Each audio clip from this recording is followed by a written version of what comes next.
Surat Majnun juga diawali dengan puji-pujian. Ia mengatakan, atas nama Allah yang Maha Pengasih. Pengetahuanmu mencakup segalanya, kau mengetahui apa yang nyata dan apa yang tersembunyi. Karena kau telah menciptakan bebatuan dan permata yang tersembunyi di dalamnya. Kau adalah penguasa langit dengan segala isinya. Kau mengubah malam menjadi siang dan siang menjadi malam.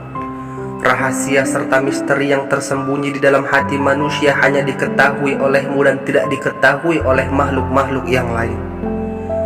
Karena tak ada sesuatu pun yang luput dari pandanganmu. Kau membuat getah tanaman mengalir di musim semi yang indah. Kau membuat darah mengalir dalam nadi kami hingga di hari kematian kami. Dan kaulah satu-satunya yang mendengar doa mereka-mereka yang membutuhkanmu. Lalu ia menulis untuk Laila. Aku menuliskan surat ini sebagai seseorang yang telah memutuskan hubungan dengan dunia.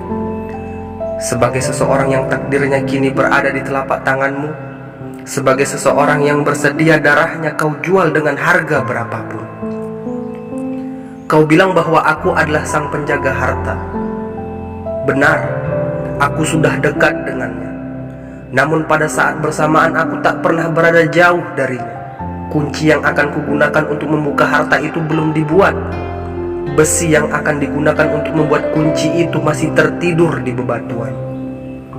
Aku adalah debu yang kau injak-injak, sementara kau adalah sumber mata air kehidupan. Tapi untuk siapa kau mengalir? Aku berbaring lemah di bawah kakimu, tapi siapakah yang kau peluk di lenganmu? Aku bahkan bersedia menderita karenamu, namun siapakah yang sedang kau cumbu? Aku adalah budakmu dan bebanmu berada di atas bahuku, tapi bagaimana denganmu? Cincin siapakah yang kau kenakan di jarimu? Kau adalah Ka'bahku yang kudoakan hanya darimu, tapi apa arti diriku bagimu? Kaulah yang mampu mengobati diriku, tapi pada saat yang bersamaan kaulah sumber penyakitku. Kau adalah anggur di dalam cangkirku yang sebenarnya bukan milikku. Kau adalah mahkota yang dibuat untukku, tapi justru berada di kening orang lain. Benar, kau adalah hartaku, namun kau berada di tangan sosok yang asing untuk dinikmatinya, sementara aku hanyalah pengemis miskin yang terluka oleh ular yang menjagamu. Kau adalah surga bagiku, namun tak dapat kutemukan kunci untuk membuka pintu gerbangnya dimanapun. Di satu sisi kau adalah milikku, namun di sisi lain kau juga bukan milikku. Kau adalah surga, tapi begitu jauhnya dirimu, bahkan untuk menjangkaumu pun bagaikan berada di neraka dengan sejuta siksaannya. Pohon kehidupanku tumbuh di hutan jiwamu dan menjadi milikmu. Jika kau jatuhkan pohon itu, maka sebagian dari dirimu akan jatuh dan mati. Aku adalah tanah yang berada di bawah kakimu. Jika kau melangkah dengan penuh cinta, maka aku akan menjadi tanah yang subur di musim semi, yang membuat bunga-bunga bermekaran untuk dapat kau nikmati. Jika kau menghentak-hentakkan kakimu, maka aku akan menjadi debu-debu yang berterbangan, yang akan menyelimuti serta membuatmu sulit untuk bernafas. Bukankah aku telah menyerahkan diriku kepadamu dengan ikhlas? Bukankah dunia telah mengenalku sebagai budakmu?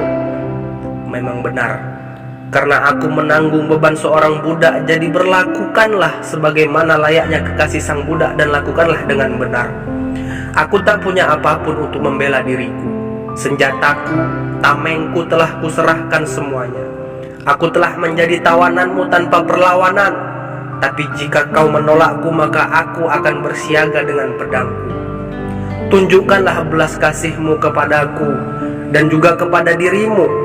Jangan potong hidungmu hanya untuk membuat kesal dirimu sendiri. Jangan lawan pasukanmu sendiri, jangan sakiti jiwamu sendiri. Berbaik hatilah dan berikan penghiburan pada hatiku yang sakit.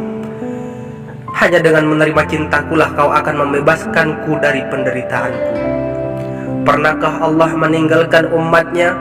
Bagaimana umat manusia bisa mematuhi penciptanya yang tak pernah dilihatnya? Biarkan aku tetap menjadi pelayanmu, menjadi budakmu. Jangan kau tukar ataupun kau jual diriku. Tapi tampaknya kau sudah melakukannya. Bukankah kau telah mengukir namaku pada sepotong balok es dan membiarkannya mencair di bawah terik sinar matahari? Bukankah dirimu yang telah menggiringku menuju nyala api agar aku terbakar? Bukankah kau juga yang telah melakukan semuanya kepadaku? Kaulah yang melakukannya. Kaulah yang mengubah hari-hariku menjadi malam, memberi kesengsaraan dalam hidupku, dan yang kau lakukan sepanjang waktu hanyalah menyesalinya. Adilkah ini untukku? Kau telah mencuri hatiku, kau telah memikat hatiku, dan untuk apa semua itu? Sebagai balasannya, kau memberikanku kata-kata yang menyakitkan hatiku, sementara aku terbakar oleh cinta dan menjadi abu. Dan bagaimana denganmu? Bagaimana dengan dirimu, wahai kekasihku, yang telah membeliku? Apakah aku melihat sinyal-sinyal cinta saat aku memandangmu? Tunjukkan di mana dapat kutemukan sinyal-sinyal itu. Karena itukah kau memutuskan semua ikatanmu denganku, agar kau dapat mendapatkan talimu pada yang lainnya? Benarkah kau telah merayuku dengan kata-katamu, sementara sepanjang waktu kau berencana untuk memberikannya apa yang dihasratkan oleh cinta? Dapat ku dengar hembusan nafasmu untukku, tapi apakah itu sungguh-sungguh? Akuilah dengan jujur, karena ku tahu bahwa kau tidak tulus. Kuasamu atas diriku tak lebih dari kekuasaan seorang tirani. Mengapa kau bisa begitu tak berperasaan? Bukankah kau juga merasakan kepedihanku? Mataku hanya tertuju kepadamu, dan setiap kali aku mencari pertanda takdirku, yang kubayangkan hanyalah dirimu. Hatiku mendambakan kedamaian, tapi di manakah aku dapat menemukannya? Kedamaian hanya menjadi hak sosok yang diizinkan untuk memandangmu, bukan seseorang yang hari-harinya dipenuhi oleh kesengsaraan seperti diriku. Ia memiliki permata sepertimu pasti mendapatkan kedamaian dan lebih lagi. Ia yang memilikimu pasti akan memiliki dunia, tapi aku tak dapat memilikimu. Kaum pria menambang untuk mencari harta, namun mereka akhirnya menyadari bahwa bumi tak akan menyerahkan harta terpendamnya dengan begitu mudahnya. Bukankah seperti itu keadaannya sejak dulu kala? Pandanglah taman, sementara burung bulbul menyanyikan ode-odenya kepada pohon ara. Si burung gagak justru mencuri daun-daun ara. Tukang kebun merawat pohon delima dengan sepenuh hatinya, hanya untuk mengetahui bahwa buah-buahnya dibawa dan diberikan kepada orang bodoh. Begitulah cara kerja takdir. Kekasihku, kapankah kau akan terbebas dari monster yang kau sebut sebagai suami ini? Kau adalah rembulan dengan segala keindahannya. Kapankah rembulanku? Kapankah kau akan menyelamatkan dirimu dari rahang sang naga? Kapankah parah lebah akan pergi dan meninggalkan madunya untukku? Kapankah cermin itu akan terbebas dari debu dan kembali bersih dan berkilau? Kapankah ular penjaga itu akan mati sehingga aku bisa membuka peti permata itu? Kapan, dan kapan? Tapi jangan kau pikir bahwa aku menumbuhkan perasaan benci di hatiku untuk suamimu. Walaupun ia adalah sosok terdekat denganmu, meskipun ia adalah ngengat yang terbang mengelilingi nyala lilinmu, aku tetap tak menyimpan rasa dendam. Kudoakan semoga ia menikmati cahayamu, semoga ia berbahagia dengan nyala lilin itu. Namun tak dapat kupungkiri bahwa aku berharap. Oh, apalagi yang dapat kukatakan? Kau adalah segalanya bagiku, kebaikanku, keburukanku, penyakitku, serta obatku. Maafkan aku, kekasihku. Maafkan aku apabila aku telah menjelek-jelekkan kebaikanmu serta integritasmu. Maafkan aku karena telah mencurigaimu. Aku tahu bahwa tak ada seorang pun yang telah menyerang bentengmu. Aku tahu bahwa kerang yang menjaga mutiara itu masih tetap utuh. Aku tahu bahwa tak ada seorang pun yang memutar kuncinya dan membuka pintu hartamu. Aku tahu tentang semua itu. Namun demi cinta Allah, aku tahu apa yang diperbuat oleh hasrat kepada jiwa sepertiku. Kecemburuan menghasilkan pikiran-pikiran buruk serta kecurigaan. Kau tahu berapa lama aku mendambakan untuk berada di dekatmu. Aku bahkan memiliki kecemburuan terhadap nyamuk kecil yang menempel pada kulitmu. Bagi pikiran seseorang yang dikuasai oleh cinta, bahkan nyamuk pun dapat bertransformasi menjadi burung haring. Lalu demam menyerangku dan aku tak dapat beristirahat hingga bayangan burung haring itu hilang dari benakku. Tapi bagaimana caranya?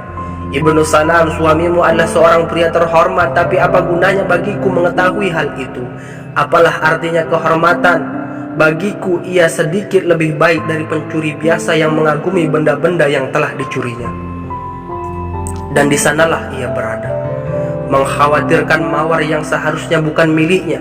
Tak dapat tidur karena memikirkan mutiara yang sebenarnya bukanlah hartanya.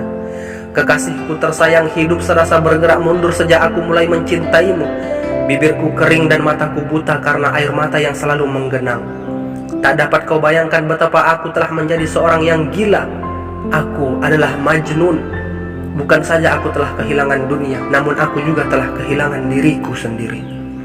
Namun jalan menuju cinta sejati hanya dapat ditempuh oleh mereka-mereka yang siap untuk melupakan diri mereka sendiri.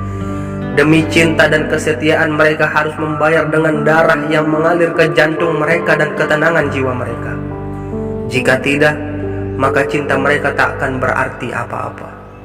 Kau membimbingku dengan cara menunjukkan keyakinanmu akan cinta, bahkan jika keyakinan itu harus tertutup dariku selamanya. Karena itu, biarkan cintaku menjadi penjaga rahasiaku.